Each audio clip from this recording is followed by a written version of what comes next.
Awesome. Hi, guys. Thank you for having me here. I'm Beth, and I am currently the head of growth at a company called Flexa. So we are a platform for discovering flexible companies and help people search by how they want to work as well as what they want to do. It is my third head of growth role, so I've done this a couple of times now.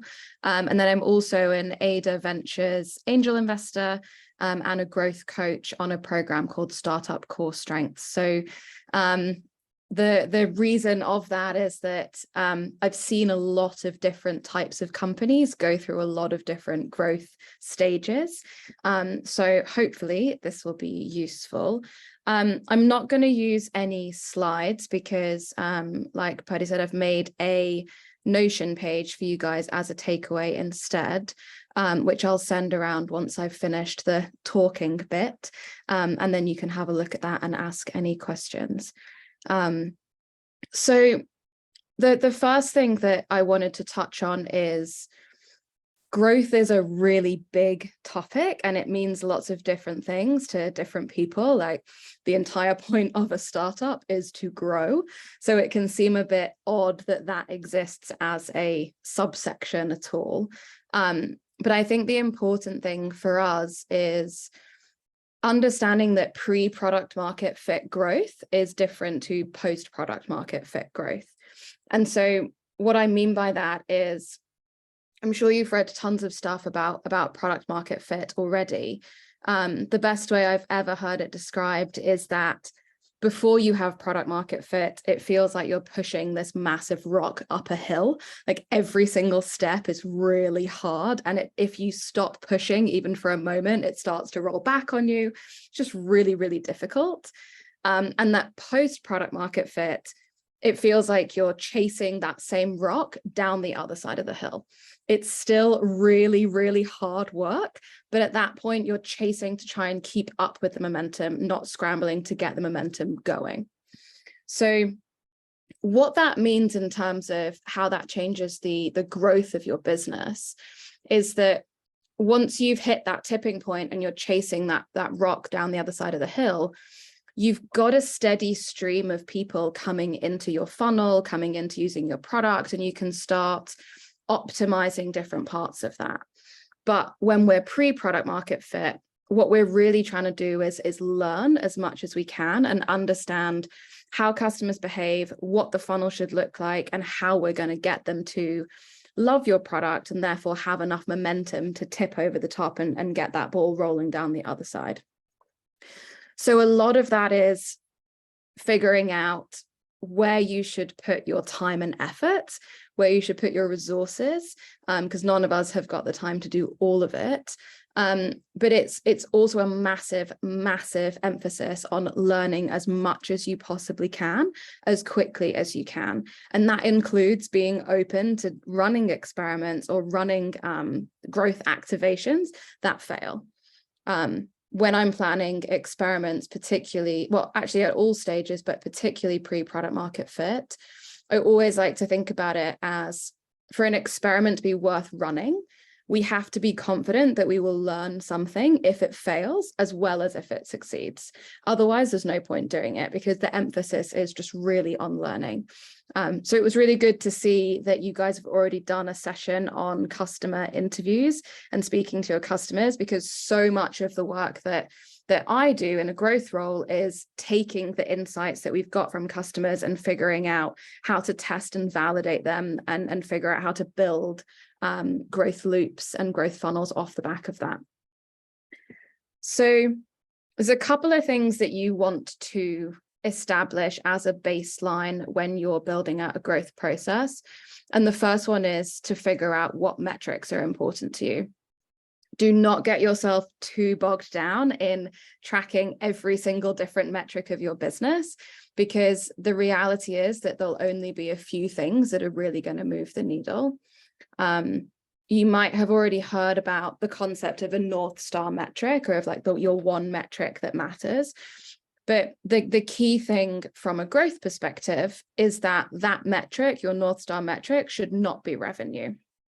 And the reason that that's super important is that revenue is a really lagging indicator. So when I'm looking at the Flexa funnel, right, we're a B2B product, our sales cycles are, you know, standard B2B sales cycles, 4 to 6 weeks-ish, right? By the time the money comes into the bank account, whatever we did to encourage people coming into the funnel and starting to move down that is so far gone that we're not going to be able to keep track of what was successful and what wasn't. So you need to have another metric that you're all working towards that really is representative of the value exchange. So common ones are weekly or daily active users, number of repetitions. So essentially, if you have something within your product that is an action that you want somebody to be taking to get use out of the product, whether that's like playing a game or sharing something, if you've got a kind of social heavy platform, how many repetitions of that happen?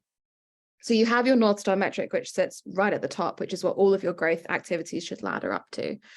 But there's another really, really important metric, which Matt Lerner, who runs Startup Core Strengths, where I do some coaching, he calls it the rate limiting step. So if you think about your business as like a system of pipes, there's always going to be one part in that pipe that is a little bit too thin, that blocks everything else. A good way to find it is to do a bit of a thought exercise of, if I had a magic wand and I could make one metric, just one metric throughout my entire funnel perfect, that would change everything, what would that be? Pre-product market fit, it's normally quite high up in the funnel. So it's likely to be something like high quality traffic, demos booked if you're in a B2B space, repeat traffic if that's really important to you, or perhaps like opened accounts or like first kind of core action that someone does on your product. Try and be a little bit specific there, like more customers is not a great one because it's kind of obvious that we would all like that. So the more specific you can be, then the more targeted your approach can be. So kind of setting the scene and figuring out which metrics are really important for you to grow with. And then there's a lot of chat around growth models. And it's kind of just a fancy term for understanding how your customers move through a funnel. I think people can make them really, really complicated. And for sure, if you're a business like Amazon that has millions of people coming through the funnel every day, then your growth model probably is quite complicated. But right now, like, simplicity is key. The way that I like to do it is draw it out like a bit of a flow chart. So really understanding what are the inputs that are coming in, what are the different channels, and we'll talk about channels more in a minute, that are bringing people in, and then how do they move through the funnel. If you've got a web-based product, it can be as simple as doing a flow in GA4 and tracking that back, or if you use something like Mixpanel, or again by talking to your customers if it's much more of an offline experience. And the key thing with these is, my doorbell also always rings whenever I'm on a call, never any other time. Remember that we want to be thinking about these models from the customer experience, not the experience that we have. It's a mistake that I see teams make all the time, is that they will say, oh, but then they move to the sales team, or then we move them into this different flow. Your customer is not ever sitting there thinking that they're being passed from team to team. So really, really try and keep yourselves in that customer experience whenever you're thinking about how people move through the funnel. And in terms of trying to project out a growth model, unless you're fundraising right now and you really need to show somebody else those projections, I really wouldn't bother, not at least until you've got some serious volume moving through them.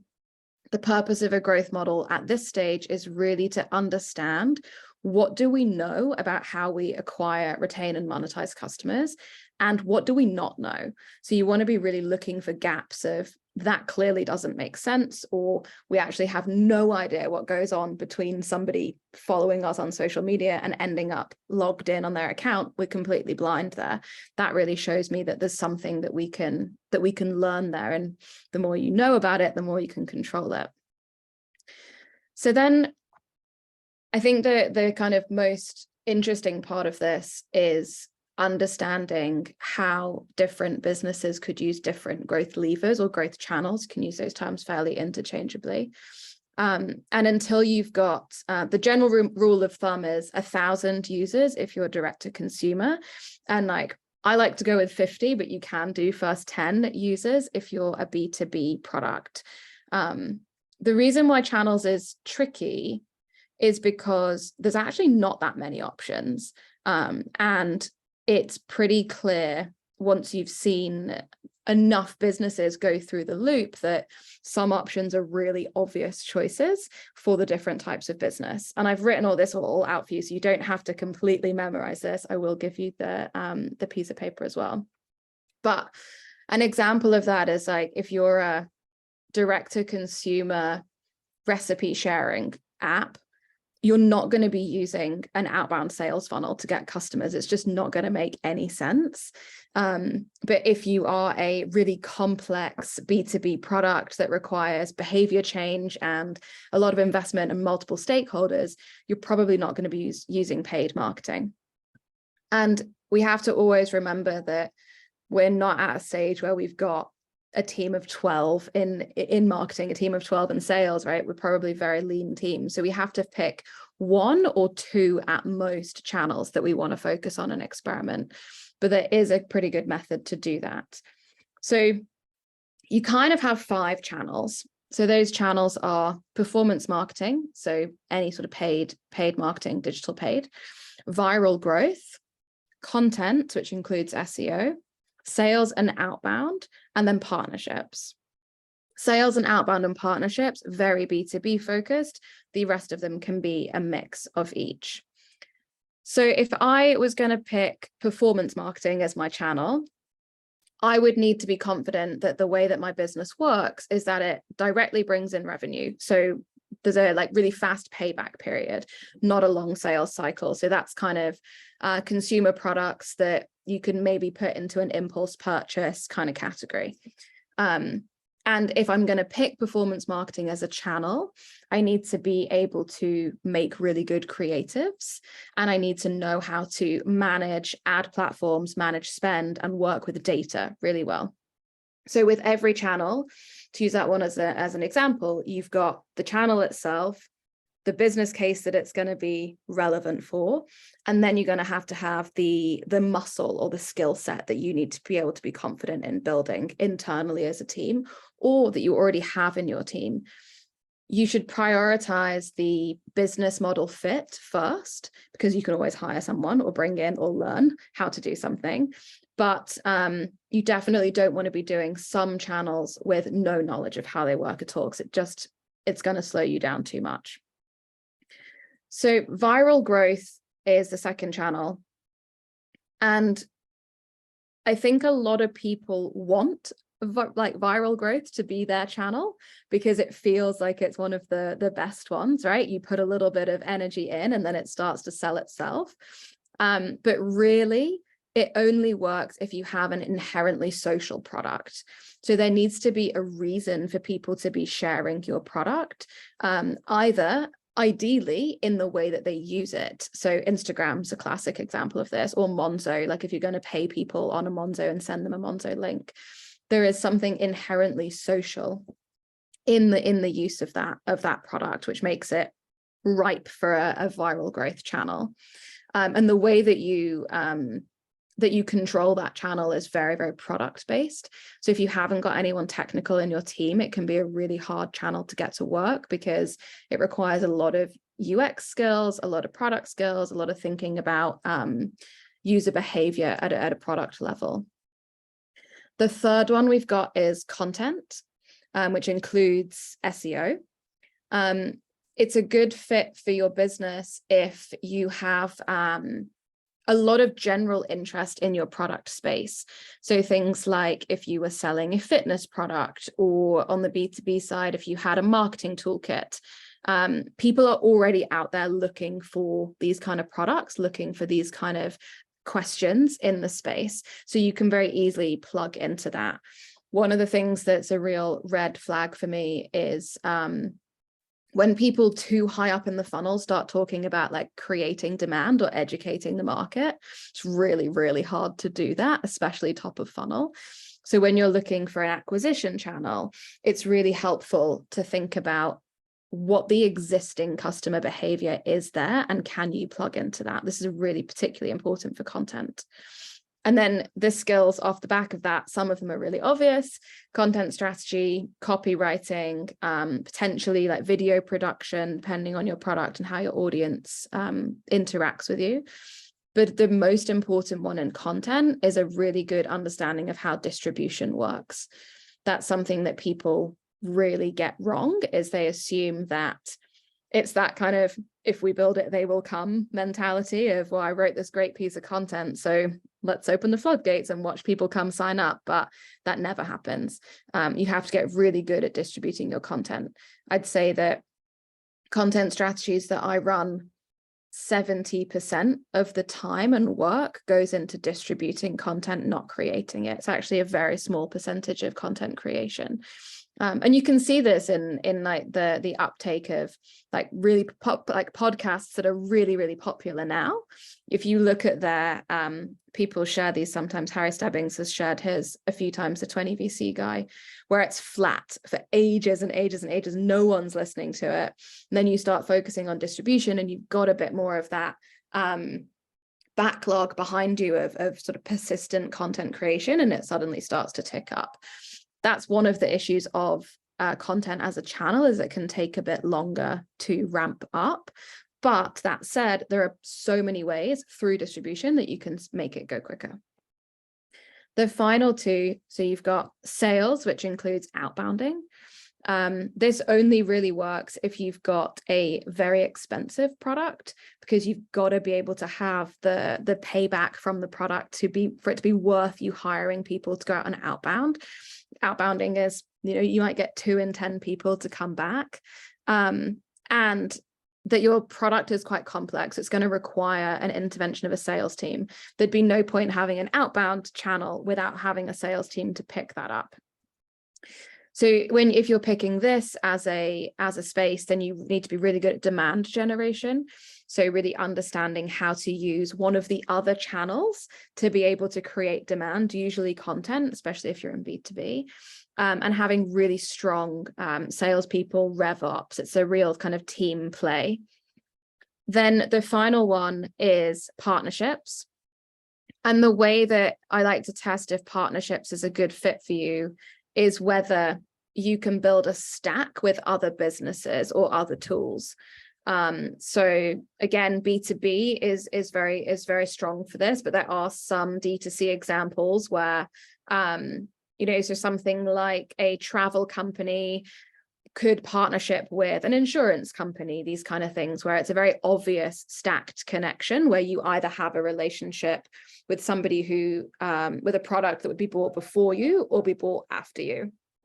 And the muscles to practice in that are really around brand building, relationship building. Again, it's quite like a team play.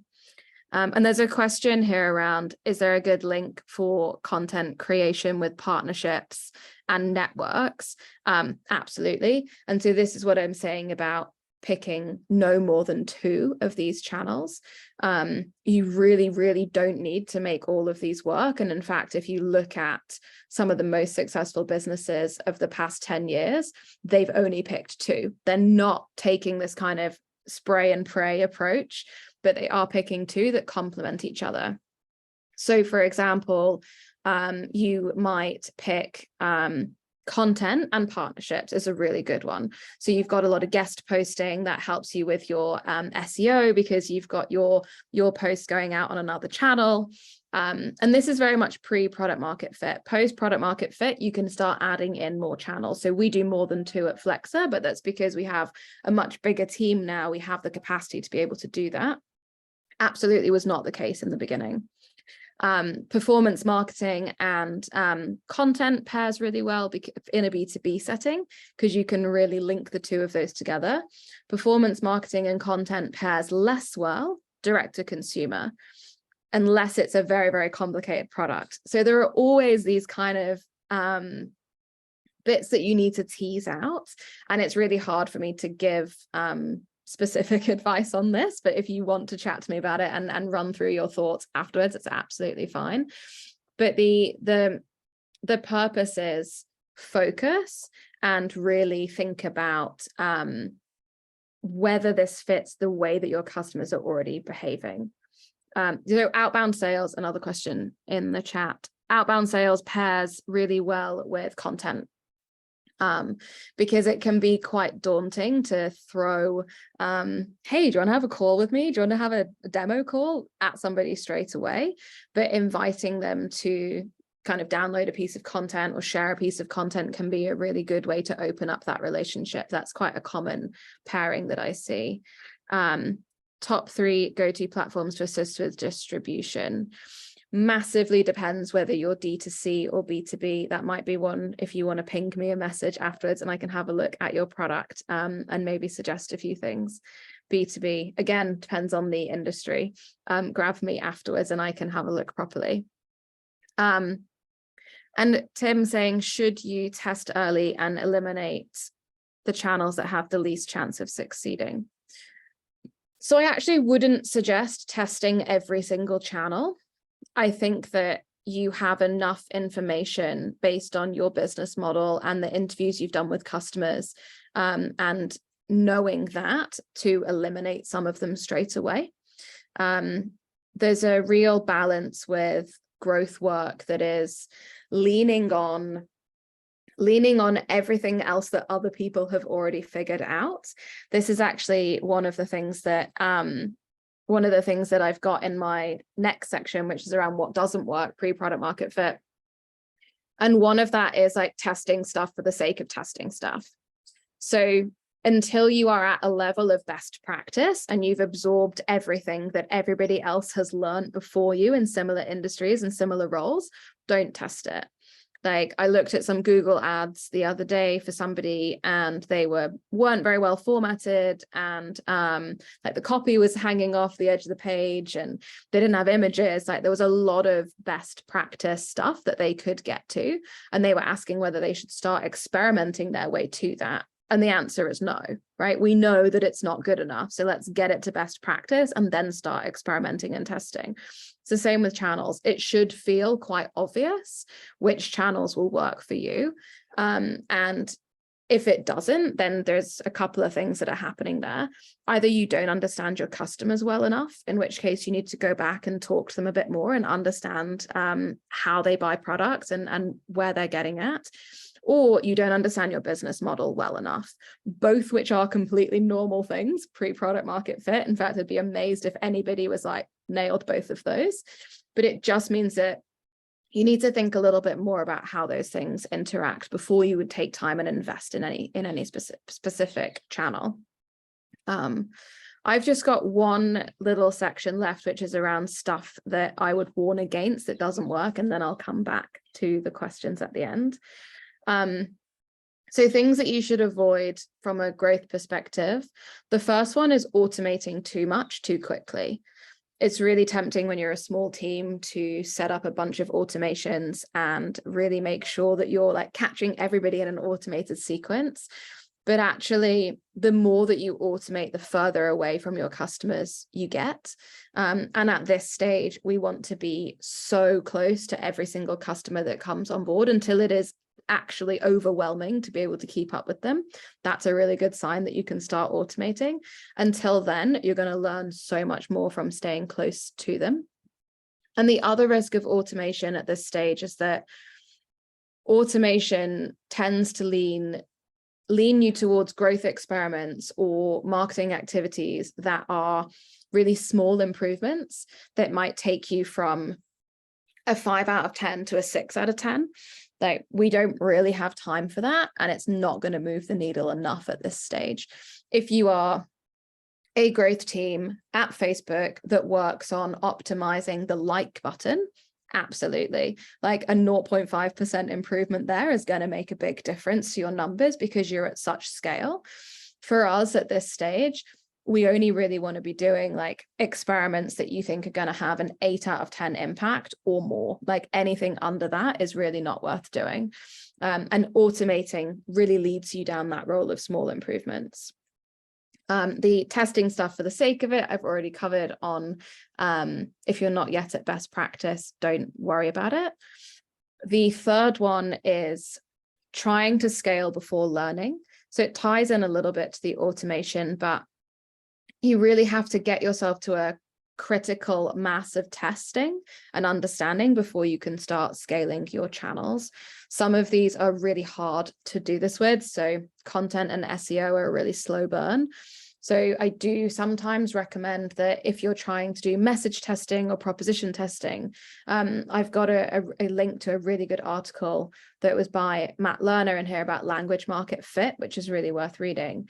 When you're trying to understand the language that your customer is using and talking through that, then using paid ads is a great place to do that. Even if that's not going to be a channel, it can still be a bed for testing, because it's the quickest way to get feedback at any sort of scale.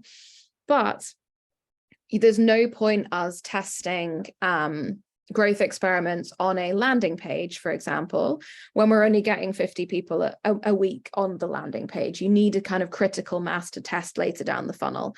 So if you are going to be testing to learn, keep it as high funnel as you can. The fourth thing that I see going wrong in early stage growth teams is fragmentation. Everybody's really busy. That's how it feels. It's a startup. It's meant to feel like that. But it's really not the time to split up your team and divide and conquer. If you start being like, that's a sales problem, I'm not going to look at that. Or that's a marketing problem, I'm not going to look at that. That's really, really tricky for anybody working in growth. And by the way, at the start of a company, you are the head of growth as a founder. That's kind of how it works. And it's really, really hard for you to understand what's happening, because what happens in a fragmented team is people start blaming each other. The sales team are saying the leads aren't high enough quality. The marketing team are saying, well, you're not converting them well enough. The designer is like, I can't do this. I don't know where to focus. And nobody is really understanding the most important thing, which is you have to be led by the customer's experience. Whatever the customer is stuck on, whatever their experience is, that's where the entire company needs to focus. And in a small team, you're going to have so much more success, all pointing at the same problem, tackling that, and then moving on to the next thing, than you are breaking up and trying to do a full funnel growth process when there's only a few of you, or when you don't have the resources. That's a lot further down the line. So really, really try and focus, like coming back to the beginning of that rate limiting step, really, really focus on what is the one thing, the one part of the business that we could change today that would have the biggest impact.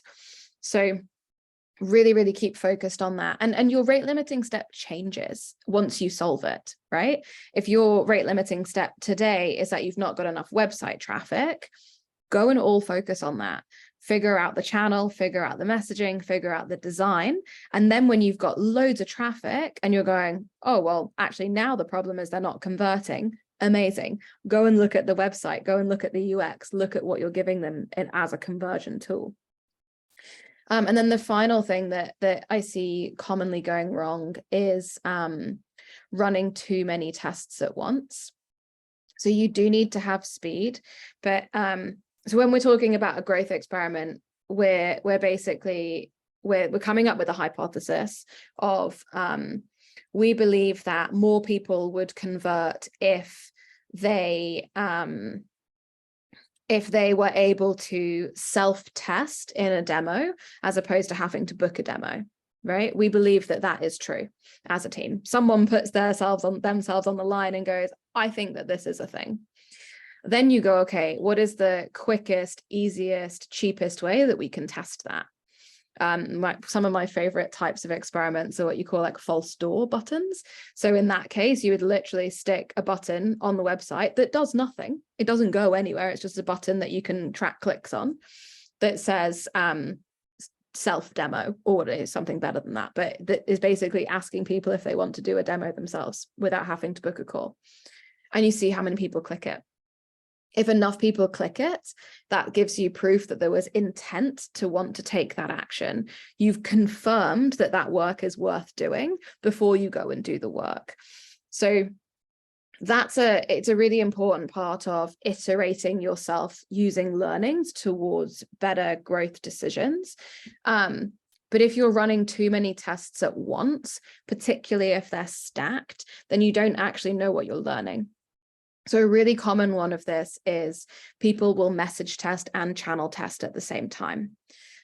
So they'll go, okay, we want to know which one of these 4 messages converts well. So what we're going to do is we're going to split up the audience that we've got into 4 different groups of LinkedIn contacts, Facebook contacts, outbound, and network, and we're going to send each one a different message.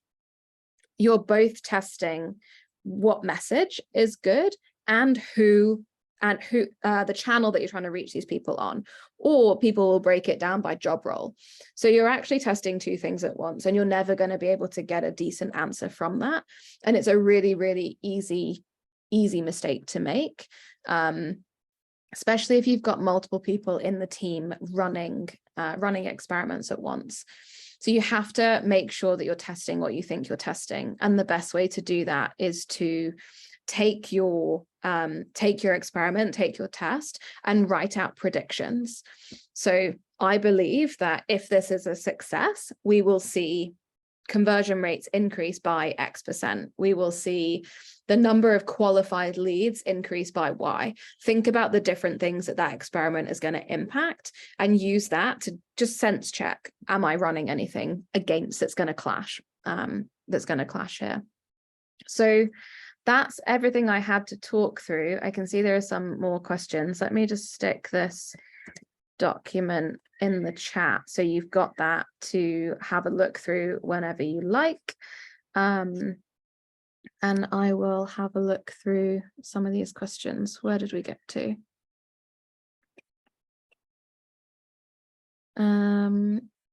Here we go. How much content is required in B2B to start leveraging? Does it need a lot of depth or just enough to raise interest? Content's a really tricky one. And the reason that I suggest thinking about distribution before you think about the actual content itself is because you need to understand what job content is going to do for you. And it can only really do one job successfully at a time. So let's say I ran a email personalization company, right? And I know through my customer interviews that they are really concerned about how does personalizing my email outreach impact my customers? Does it help build longer term relationships? That same topic, I can run that as a lead magnet white paper guide that I push out through paid marketing, that I push out on webinar distribution, that I push out through SEO. I could also make it a 5-part email sequence to help convert leads into customers. I could also make it into a video series that helps people who've already signed up actually engage and use the product. So you really have to think about where in your funnel the content is going to sit, and that will help narrow it down so it doesn't feel like there's so much content I have to create to make this useful. And I think in terms of, again, on that bulk of content and whether it's about raising interest or being in depth, that second part is definitely about funnel placement. But from a volume perspective, you know how you get those people who are like the farm to table food people, where they're like, use the whole animal. Like if you're going to kill an animal to eat, use every bit of it. Kind of think a bit like that for content. Like if you're going to make a webinar or a white paper, you can turn a single 3-page white paper into 30, 40 LinkedIn posts, into 6 blog posts, into 5 short videos, into a webinar, into TikTok videos, like wherever it is that the channels are that are working for you. Really think about repurposing one core piece of content into as many places as you can. Will Webster, B2B and D2C. Are you guys a marketplace? Oh, hello. Sorry. Hey. No, so what we're doing was we're kind of bringing on-demand guided micro breaks to workers and businesses. So we've initially thought that B2B is a much more sensible route at this stage because we don't have to pay to acquire customers and we can speak to people directly. However, we think that there's really kind of good, what's the word I'm looking for, potential in the D2C space as well, because people want to take breaks at work and feel good at work. But we don't know at what point to kind of introduce that, at what point we should really be like kind of focusing on that. We're just about to go into our angel round and we want to kind of show that that's within our thinking, but at the same time, we don't want to say that we're kind of putting all of our eggs in one basket. So you guys If are that makes SaaS sense. product? Yeah. Okay. So I think you're kind of in that like Slack versus like Salesforce kind of situation, right? So like Salesforce, definitely a tool that is sold to managers and then they roll it out to their team. Slack was really famous for kind of becoming a bit of an underground movement. Like teams started using it on their own accord, and then the managers were forced to kind of bring that in. I think trying to do both of those at the same time is a lot. I know that if I got a pitch deck that was showing someone trying to go after both of those angles at once, that would worry me a little bit, just because Bit of a red flag. There's so much to do. I think like if you go back to your like initial research or your audience base and look at the customers that you've already started speaking to, how is it most likely that people come on board, and who wins more here? Like that's another really good way to think about, should I go B2B or D2C, like top or bottom up? If it is that, I mean, I'm imagining it's ultimately B2B that would pay for it, but if it's something that the team are really in demand of, then you've got a really good way in. I think going back to the customer behavior, it feels to me, and I don't take this completely because I've obviously had like 30 seconds of intro to it. Sure. It feels like going the D2C route in would make more sense, because I feel like the challenge of a product like yours would be that if I, as a manager, implemented that in my team, would anyone use it? Right?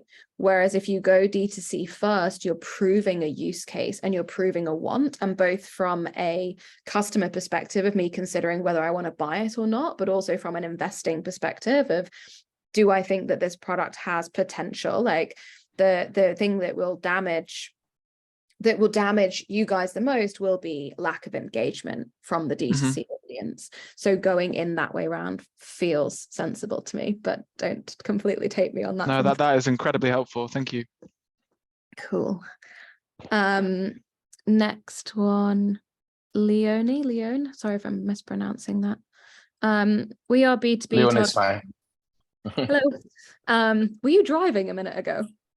Yeah, I was. I was going back from a meeting with a potential customer. Nice. Always hustling. So you're targeting retailers, launched mid-May, doing cold calls. 7 customers out of 10 is incredible for cold calling. I would like to see those talk tracks.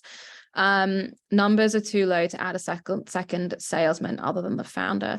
So there's a couple of things in that, like, don't underestimate the power that you have as the founder doing sales.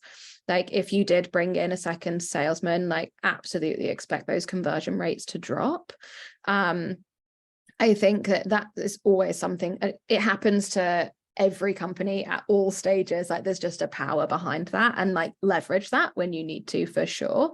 I think that it probably is, for me, that would be too low to add a second salesman. Again, like I'm trying to give advice based off such a tiny amount of information, but I would look in terms of scaling that operation internally, not just on the outbound to close, but what was it that made those calls, that made those customers close? Like, is it that is there a lot of sales enablement needed?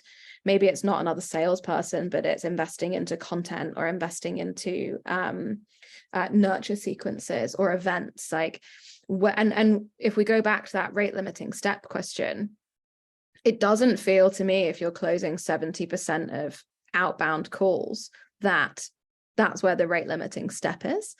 Is it actually like an SDR role or someone feeding you leads that's where the rate limiting step is? So I think, again, like, don't get too caught on the actual single metric that you're looking at. It's really important to go, okay, but if I put this into the context of the rest of the funnel, how does that work? Like, if I said to you, okay, actually I can magic wand, and it was actually 10 out of 10 customers that you called, there's still a blocker there because you only called 10 customers.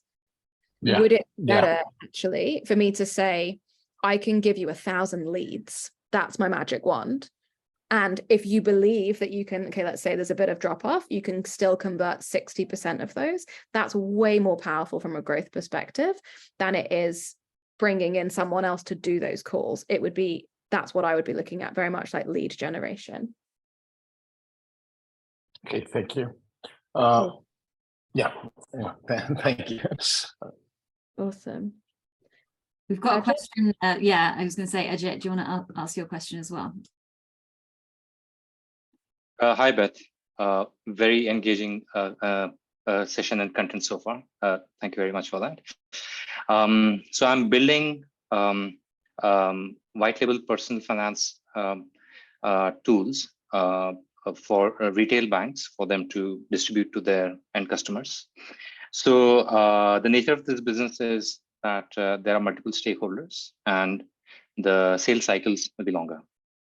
So in this scenario, so basically I have 3-part questions. One part is what are the North Star metrics I should be focusing on? Second part, what are the channels that I should be focusing on? And the third part is there a playbook that I can refer to in this kind of a pursuit? Okay, so you are a white label personal finance tool product. You sell to retail banks and they then sell them on to their customers. Yeah, so basically they will embed it on their apps or website. We provide them cloud and API based solution.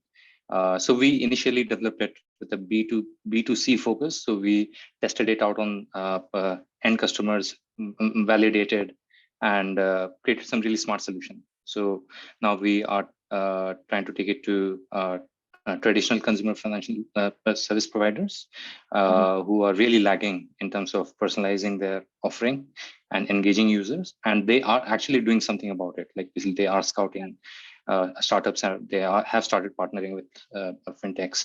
So yeah. So cool. So in terms of a North Star metric, when you are a product that requires usage like yours, I would be looking at a North Star metric that's around like weekly active users or daily active users. What I think will be the challenge there, because you really want that North Star metric to represent the value exchange. So when a customer feels value, so them like paying you, not a North Star metric, they have not got any value out of doing that, right? What is the action that means that they are receiving value? So weekly active users, the challenge there will be product analytics. Like, can the banks that are buying your products give you access to that data, or at least report on that data to you? There's probably going to be some data issues there. So so basically we'll be using open banking. So we'll be able to monitor all those that bit of data. Awesome. In terms of channels, I think that if you're selling to retail banks, they're not the most like up-to-date industry. So you're probably looking at a combination of sales and partnerships. So what I think could be really interesting, like if I was sat in your shoes now, I would be looking at who builds these apps for these banks. because I bet quite a few of them aren't doing it themselves. And they would be amazing partners, so that at the stage of the bank going, oh, we need to update our app for the second half of the year, and they go to whoever builds their app, then you say to them, you know what you should offer them as a little upsell is to add us into the product. I think partnerships could be really useful. It will also help you gain a bit of legitimacy in the space, because it's a finance space. That's always really tricky, like a bit of social proof and legitimacy. And then you're probably looking at sales and outbounding, just because of the nature of finance. And then in terms of a playbook, no, but sounds like maybe I should write one. I don't have one. I think it's a really good idea to start writing your own. You know, what have you tested? What have you learned? How has that happened? And there's tons of like great resources. I mean, like being on this program is a great resource to start doing that. But I don't have a specific playbook, sorry. Marco, you're next in my hand raising queue. Hello. Hey. Thank you, Beth. Very, very, very interesting. Okay, so, well, I actually have two questions, but I'm going to focus on one to give others a chance. Essentially, so we are developing a configuration management product for B2B, right? For complex business systems, corporate customers. And the path to market previously has been mostly partnerships. So the partnering with SIs, because they are the ones that are actually doing this kind of projects where they need configuration management. Mm-hmm. And then obviously they already have the customer relationships and projects that they want and all that. So they, you know, pay you and then they use the tools, right? The challenge that it turns out to be, especially from growth perspective, obviously you start with no market share actually, right? You're working on a single project here and there. The challenge has been that even though, for example, when they had a fixed bid project, right, it was a no-brainer. They used you because they saved about 80% of that particular work, and they paid the fixed fee, and then they get higher profit, right? The problem is that most of the projects are time and material, which means if they pay you, they are more efficient, but that reduces their revenue, and they have to pay you for the software, right? Mm-hmm. So what I noticed is that they didn't use it in time and material unless they were in a really heavy competitive bidding situation. Now the question is, like, does that inherently invalidate this partner channel, or do you have any idea how this could be made to work? Because obviously selling directly to end customers is much harder because you don't even know who is currently in the market and all that. So just your opinion. So the issue is that sometimes it's a fixed price contract and sometimes it's time and materials. Most of the time it's time and material. So is there any way that you can sort of more heavily combine the partnerships and sales channels? So by that, I mean, really making those partnerships feel more like collaborations. Because I think it feels like, and again, it's really hard to give a decent answer without properly looking into it, but it feels like there could be a selling issue in there, in that the people you're partnering with don't understand how to sell in the product.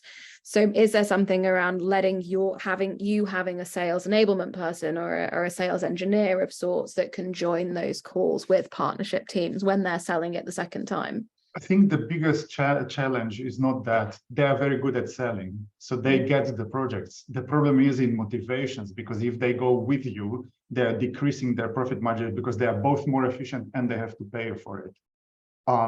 If they go on their own, they are less efficient, but that means more revenue.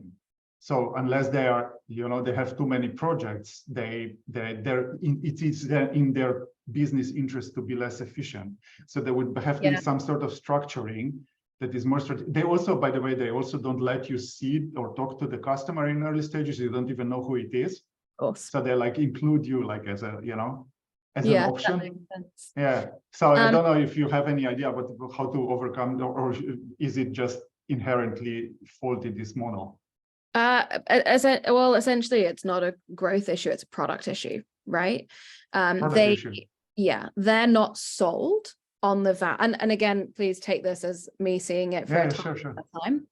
I would read that as the middleman, so these people selling on the product are not convinced of the value of your product, because they're sat there going, well, I don't mind it being a bit less efficient because we get more money, right? They have made, that's how they're stacking their priorities. So I would go back to the customer interviews and really understand, like, what do they mean by efficiency? Because efficiency kind of means nothing unless you quantify it. Like, if you can make them, if they can take on more clients at once and therefore have you on board, then that's obviously a better deal. So the thing that would worry me there is that it sounds like the problem might be out of your control, because it's about how many clients this middleman has that can bring to you. That's not something that we can work on. So one of the SIs that I have, right, it's 100%, they use it on 100% of their fixed bid projects, and only about 20% of their time and material. So, which tells you that they trust the product is fine, because when they, when it's fixed bid, then they use it. But when it cannibalizes their revenue, they don't. So it would have to be some sort of approach that makes a genuine partnership and somehow introduces long-term benefit to them. I don't know. It's just, I thought maybe you have some formula. Do you mind if I just stop you, because I think we're getting into like specifics, just to keep it for the rest of the cohort. I'm sorry. Sure. And then I can, if you're both happy to, I can make an intro afterwards via email to talk about this specific thing. Thank you. We've got 5 minutes left. So Ellie, do you want to ask your question? Yep, for sure. Hello, everyone, and thank you for the great session. It was so much amazing. Actually, we are working on a metaverse product that it's enabling the B2B businesses to have their private metaverse without the limitation already we have in others. And we tried our best to develop extra features like the NPC AIs, means non-player characters, as an assistant over there, so they can could have them in their private area or exchange it with other businesses, even in their ecosystem. And for the next stage, also we are developing the actually personalized dream incubator. It means that in a metaverse you are able to see the environment according to your prompts. So this kind of a businesses, we can say that they are for the next generation, and they are for the future, and the competition, it's about the technology. And right now it's a bit hard when you go for the fundraising or going just to the market. So what's your suggestion for such a businesses? Because we are just going to launch our second version of the MVP. And we are thinking about the marketing strategy and how just to introduce such a business to the market, because it's not something that we could say that our target market could be that much big, because the actually fight for this market will be for the next 5 years, not these days right now. So I think that what's really interesting when you're looking at something that people are not necessarily searching for right now, this is where like brand marketing really comes into its own. And I think you'll find a lot of growth people who really don't like brand marketing. It's a little bit harder to measure, and it's got a bit of a longer payback period. But I think and that can be really difficult as a startup, right? Because people investing into you are going to be looking at, well, do you have any customers? Is there any early traction? But you can show early traction in a lot of different ways. So I think when you're doing something that requires a lot of explaining, which I feel is the situation here, I would really be looking at content and then partnerships. So the reason that I would pick those two is the content will really give you the space to build that brand. And by brand, I don't necessarily mean like, our colors are pink and green and this is our tagline. I mean, like, what do you stand for? Like, what's your positioning in the world, and what's going to change for businesses in this new world? Like really dig into that positioning and value proposition piece. use content as a means to distribute that, and don't restrict that to blog posts. Like that could be speaking at events, that could be doing talks, it could be you know, collaborating with influencers in the space. And then the other part of it, I think it sounds like, and again, I might be wrong because I've not looked into this, but it sounds like most people aren't searching for this solution, right? It's something new that they might have heard of before. So partnerships could really help you, because it would show, remember what I was saying about stacking amongst other businesses, amongst other products.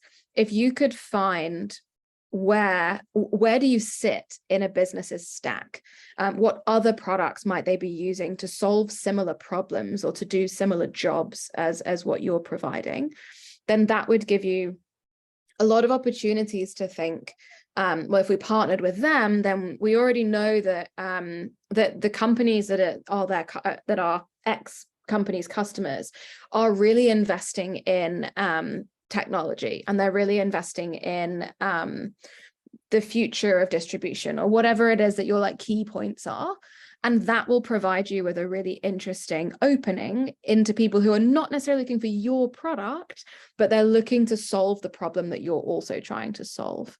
And that will be helpful as well on the credibility side.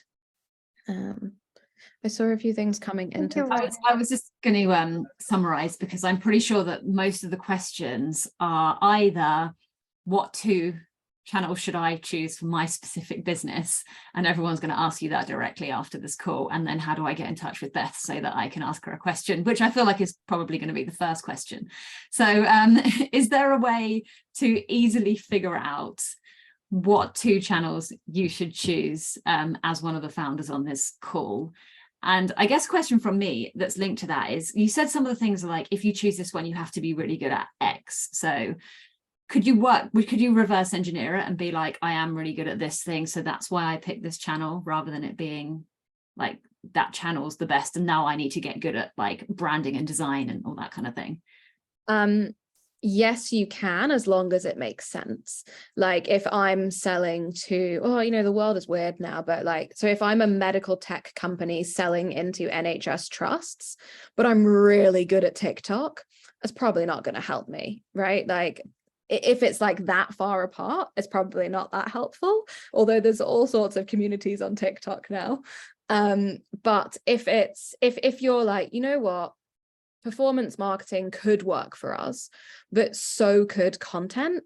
And I'm actually really good at copywriting, and I'm really good at like expressing brand through content.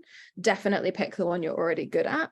And part of that reason is, whenever you're trying to grow a company, you're both in the game of quality and quantity. You've just got to get stuff out there.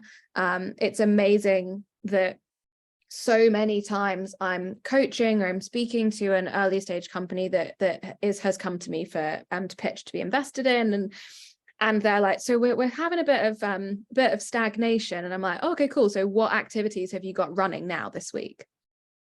And there'll be nothing, or there'll be like one or two things that they've got live, like maybe a couple of Facebook ads. And I think like you have to really put a lot of volume into these things to make it work. And if that's going to be figuring out what you already know how to do and going and doing it, that is better than spending 3 weeks picking the most perfect channel. So yes, you can, as long as it kind of makes sense for your business. And then in terms of like helping people on a more individual basis with what their channels should be, my LinkedIn, I can stick my email address in that doc as well, but like honestly, my inbox is chaos, so you probably have more hope getting me on LinkedIn. What it would be really, really helpful for me is if you can send me which two channels you think are yours, like it's a tiny summary of your situation, your business, your customers, which two channels you think are the ones that you should go for and why you've picked them. And then I can feed back on that rather than me doing it from scratch. That'll help me a lot. But yeah, add me on LinkedIn and ping me a message is probably the best way. Awesome. Thank you so much. That was really useful. And I can tell from the comments in the chat that everybody found it great. So we will say goodbye to you. Beth, thanks again. And everyone else, if you've got any questions, feel free to stick around. Me and Em will stay on for another few minutes to answer anything you've got. Thanks. Awesome. Thanks, guys. Thank you for having me. That was great.